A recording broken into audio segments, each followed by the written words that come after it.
Assalamualaikum warahmatullahi wabarakatuh. Perkenalkan, nama saya Irmianti Ahmad, NIM 19210400005. Baik, saya akan menjelaskan tentang contoh kasus korupsi. Pengertian korupsi. Korupsi merupakan suatu perbuatan yang bertentangan dengan aturan hukum namun sudah menjadi budaya dalam setiap lapisan masyarakat. Perbuatan korupsi merupakan ancaman yang serius dan membahayakan perkembangan kehidupan negara berkembang, khususnya bangsa Indonesia, karena dapat menghambat pertumbuhan perekonomian suatu negara. Adapun contoh kasus korupsi, nama kasus: tersangka kasus korupsi proyek perkara pengadaan BCSS atau perangkat pemantau perairan. Sumber: Agus Rahmat dan Edwin Firdaus melalui Kompas.com. Jenis kasus yaitu kasus penggelapan jabatan. Instansi PT CMI. Orang yang terlibat yaitu Juli Amar Ma'aruf, Leni Marlena, dan Raharjo Paridno. Kisaran kerugian negara. Berdasarkan dari laporan dari kasus korupsi proyek perkara Backbone Coastal Surveillance System atau perangkat pemantau perairan, Majelis Hakim Pengadilan Tipikor Jakarta menyatakan Juli Amar Ma'aruf dan Leni Marlena terbukti secara sah meyakinkan melakukan korupsi secara bersama-sama dalam BCSS atau perangkat pemantau perairan tahun anggaran 2016. Atas perbuatannya, keduanya keuangan negara merugikan 63,8 miliar.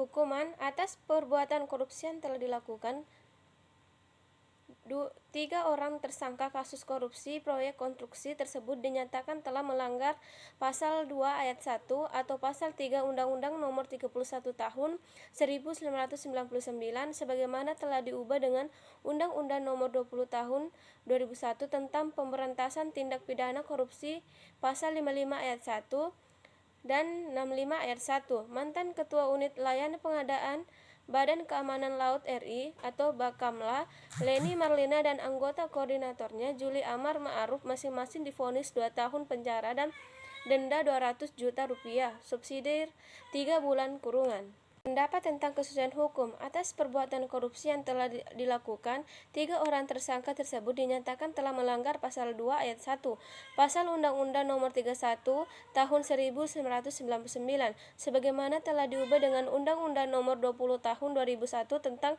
Pemberantasan Tindakan Pidana Korupsi kontu Pasal 55 Ayat 1.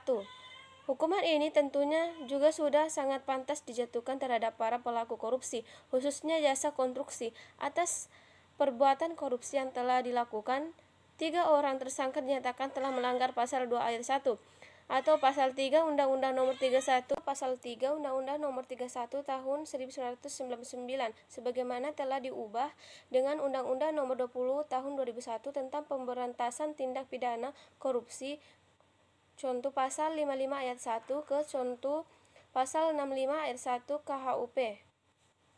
Hukuman ini tentunya sudah memuat hukuman pidana, subsidiar, dan pembayaran denda. Hukuman itu juga sudah sangat pantas dijatuhkan terhadap para pelaku korupsi, khususnya jasa konstruksi. Dengan itu, jika negara menetapkan aturan untuk yang lebih tinggi dikarenakan dapat dilihat di masa sekarang, hanya mencuri beras tapi hukumnya sampai bertahun, apakah itu sesuai? Mungkin bisa dikatakan ketidakadilan, di mana orang yang jabatannya tinggi dan korupsi sampai miliaran hanya berapa tahun jika dibandingkan mencuri beras militer dengan hukuman bertahun juga. Ini jelas merugikan negara, tetapi kembali dengan aturan yang berlaku dan ketetapannya. Dengan itu, jika hukumnya agak berat, maka ada rasa jera untuk tidak mengulangi hal tersebut. Itulah tadi hasil dari pemaparan atau penjelasan dari saya. Sekian dan terima kasih. Wabillahi taufiq wal hidayah. Wassalamualaikum warahmatullahi wabarakatuh.